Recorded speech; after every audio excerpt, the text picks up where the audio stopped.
ప్రకాశం barrage దగ్గర వరద ఉధృతి కొనసాగుతుంది. బ్యారేజ్ కి వరద పోటెత్తుతోంది. దీంతో 70 గేట్లను పూర్తిగా ఎత్తేశారు అధికారులు. 10 లక్షల క్యూసెక్లకు పైగా వరద సముద్రంలోకి చేరుతోంది. దిగువ ప్రాంత ప్రజలు గజగజ వణికిపోతున్నారు.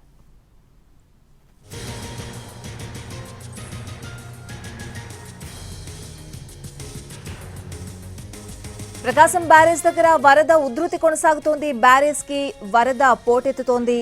కనకదుర్గ వారధి దగ్గర నుంచి మా ప్రతినిధి కృష్ణ లైవ్ లో సిద్ధంగా ఉన్నారు. పూర్తి అప్డేట్స్ అడిగి తెలుసుకుందాం. అధికారులు ఎటువంటి ఏర్పాట్లు చేస్తున్నారు? కృష్ణ,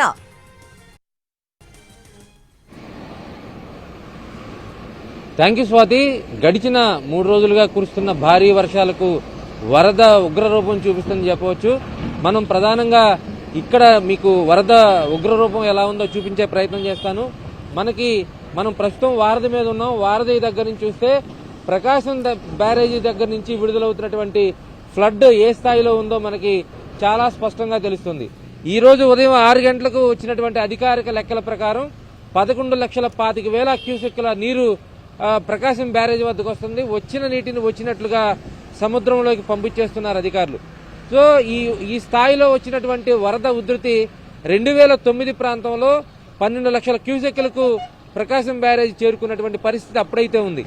అప్పుడు దాదాపుగా 70 గేట్లు ప్రకాశం బ్యారేజీ 70 గేట్లు ఎత్తేసారు. కిందకి మొత్తం కూడా దిగువకి విడుదల చేసినటువంటి పరిస్థితి. అనేక లంక గ్రామాలు కొట్టుకుపోయినటువంటి పరిస్థితి. ఇప్పుడు కూడా 11,25,000 అధికారిక లెక్కల ప్రకారం వస్తున్నాయంటే ఇంకా అధికంగా మరింత మరిన్ని లక్షల క్యూసెక్కుల నీరు వచ్చేటువంటి ప్రమాదం అయితే పొంచి ఉంది. సో ఈ నేపథ్యంలో వచ్చిన నీటిని వచ్చినట్లుగా కిందకి విడుదల చేస్తున్నారు. అయితే ప్రకాశం బ్యారేజీ ఈ స్థాయిలో వస్తున్నటువంటి వరద నీటిని ఎంతవరకు తట్టుకోగలుగుతుంది, ఎన్ని రోజులు తట్టుకోగలుగుతుంది అనేటువంటి ఒక అనుమానం కూడా ఉంది.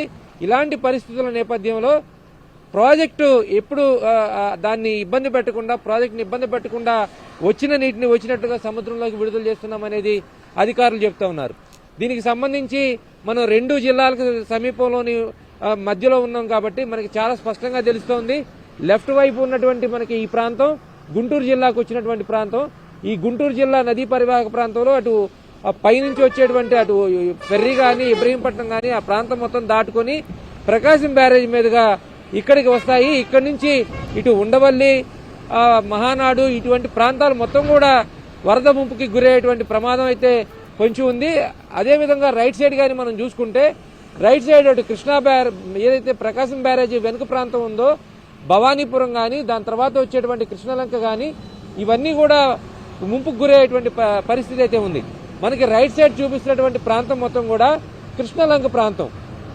ఇక్కడ కృష్ణానది వరద పోటును తట్టుకునేందుకు రిటైనింగ్ వాల్ అయితే నిర్మించినటువంటి పరిస్థితి. అయినప్పటికీ కూడా ఆ రిటైనింగ్ వాల్ కి కూడా ఇప్పుడు సమీపంలోకి వచ్చినటువంటి వరద నీరుని మనం చూడొచ్చు. మరికొద్ది లక్షల క్యూసెక్లు మాత్రం పెరిగితే ఖచ్చితంగా వరద నీరు రిటైనింగ్ వాల్ దాటుకొని కృష్ణలంక ప్రాంతానికి కూడా వరద నీరు చేరుకునే అవకాశం ఉంటుంది. అదేవిధంగా మధ్యలో ఎక్కడన్నా లీకేజెస్ కానీ ఎట్లాంటివి ఏమైనా ఉంటే ఆ ప్రాంతం నుంచి కూడా వరద నీరు పొంగేటువంటి ప్రమాదం అయితే పొంచి ఉంది. సో ఇక్కడి నుంచి ప్రకాశం బ్యారేజీ నుంచి దిగువ ప్రాంతానికి వెళ్తే దిగువ ప్రాంతంలో కొన్ని వందల గ్రామాలు అయితే ఇక్కడ ఉంటాయి.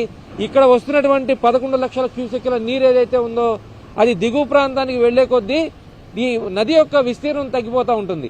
నది విస్తీర్ణం తగ్గిపోయిన కొద్దీ ప్రమాదం అయితే ఎక్కువ అవుతుంది. ఎందుకంటే నది విస్తీర్ణం తగ్గిపోగానే ఆటోమేటిక్ గా వరద వాటర్ మొత్తం కూడా గ్రామాల వైపుకు వెళ్లేటువంటి ప్రమాదం అయితే పొంచి ఉంది. సో ఈ నేపథ్యంలో ప్రకాశం బ్యారేజీ దిగువన ఉన్నటువంటి అనేక లంక గ్రామాలు ఏదైతే ఇప్పుడు మంగళగిరి నియోజకవర్గం కానీ తెనాలి కానీ వేమూరు కొల్లూరు లాంటి ప్రాంతాలు రేపల్లె వరకు ఈ వరద ఉధృతి అయితే కొనసాగుతుంది.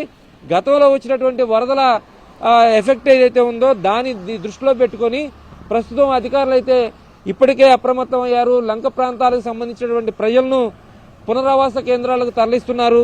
ఇప్పటికే వాళ్ళకు కావాల్సినటువంటి తాగునీరు అదేవిధంగా ఆహార పదార్థాలు కూడా సప్లై చేస్తూ ఉన్నారు. సో ఇక విజయవాడ ప్రాంతాన్ని కానీ చూసుకున్నట్లయితే బుడమేరు వాగు పొంగటం వల్ల వచ్చినటువంటి ప్రమాదం అంతా ఇంత కాదని చెప్పాలి. ఒక ముఖ్యమంత్రి అర్ధరాత్రి 2 గంటలు 3 గంటల వరకు 4 గంటల వరకు తిరిగేటువంటి పరిస్థితిలో గ్రామస్తులు అదేవిధంగా సిటీలో ఉన్న వాళ్ళు మొత్తం కూడా ఇబ్బందులు పడినటువంటి పరిస్థితి. మైలవరం నియోజకవర్గంలో ఉన్నటువంటి బుడమేరు వాగు అది కృష్ణా పరివాహక ప్రాంతంగా ఇటు విజయవాడ మీదుగా వెళ్లి కొల్లూరులో కలుస్తుంది. ఈ నేపథ్యంలో ఈ ప్రభావిత ప్రాంతాలు మొత్తం కూడా ఏదైతే బుడమేరు వాగు ప్రవహిస్తున్నటువంటి ఏవైతే విజయవాడలో ఉన్నటువంటి ప్రాంతాలు మొత్తం కూడా అవి పూర్తి స్థాయిలో ఎఫెక్ట్ అయి ఉన్నాయి. ఒక్కొక్క ఇంటి దగ్గర 10 అడుగుల మేర నీరు అయితే ప్రవహిస్తున్నటువంటి పరిస్థితి ఉంది. మొదటి ఫ్లోర్లో ఉన్న వాళ్ళంతా కూడా రెండో ఫ్లోర్లోకి వెళ్ళిపోయి తలదాచుకున్నటువంటి పరిస్థితి. మొత్తంగా గుంటూరు ప్రకాశం జిల్లాలు ఒక పక్కన ఇలా ఉంటే గుంటూరు ప్రకాశం బ్యారేజీ అదేవిధంగా విజయవాడ ప్రాంతానికి సంబంధించి ఈ 2 ప్రాంతాలు కూడా ప్రకాశం బ్యారేజీ దిగువ నుంచి విడుదలవుతున్నటువంటి ఫ్లడ్ ఏదైతే వాటర్ ఉందో దాంతో తీవ్ర స్థాయిలో ఎఫెక్ట్ అవుతుందని చెప్పవచ్చు. అదేవిధంగా దిగువ ప్రాంతంలో ఉన్నటువంటి లంక గ్రామాలు కూడా తీవ్ర స్థాయిలో ఇబ్బందులు పడేటువంటి ప్రమాదం అయితే పొంచి ఉంది. ఈ నేపథ్యంలో అధికారులు అప్రమత్తం చేస్తున్నారు. అవసరం ఉంటే తప్ప గ్రామాల్లో ఉండవద్దు, అంటే ఏదైతే లోతట్టు ప్రాంతాలు ఉంటాయో ఆ లోతట్టు ప్రాంతాల్లో ఉండొద్దు. అదేవిధంగా సేఫ్ ప్లేస్లోకి వెళ్ళాలి. అధికారులు సూచించినటువంటి సేఫ్ ప్లేస్లోకి వెళ్ళాలి. ఎందుకంటే ఇల్లు ఉన్నాయి లేదా పశువులు ఉన్నాయి అనేటువంటి ఒక చిన్న ఆలోచనతో అక్కడే కానీ ఉంటే వరద ముంపుకు గురయ్యేటువంటి ప్రమాదం ఉంది.